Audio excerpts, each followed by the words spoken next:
Hello guys, দেখো বন্ধুরা,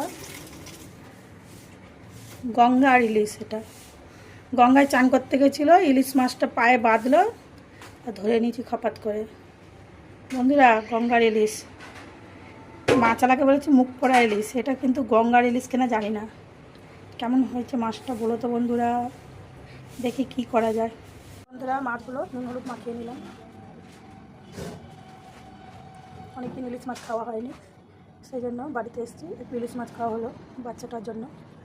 আর এই দিকে মাছের ডিমটা খুব সুন্দর। আমার ইলিশ মাছের এই তেলকাটাটা খেতে খুব ভালো লাগে। বন্ধুরা দেখো, ইলিশ মাছটা কত বড় ডিম, গঙ্গার ইলিশ।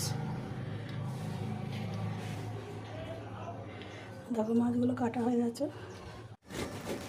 কাজু আছে, সর্ষে আছে, সেই কালো সর্ষে ছেঁকে দেবো। এতে কাজু আছে, সাদা পোস্ত আছে, আর টমেটো ঘষে দেওয়া হচ্ছে, টমেটো দেওয়া হবে। আর এখানে বেগুন ভাজা হচ্ছে, এগুলো দিয়ে মাছের ঝাল হবে। রাধে রাধে বন্ধুরা, শুভ দুপুর। দেখো আজকে ইলিশ মাছের এটা কি বলবো, মানে পোস্ত দিয়ে আছে, কাজু আছে, সাদা সর্ষে, অল্প কটা কালো সর্ষে আর সাদা জিরে দু চারটে দিয়ে কাঁচা লঙ্কা দিয়ে করা হচ্ছে। দেখো বন্ধুরা, কাঁচা লঙ্কাও আছে।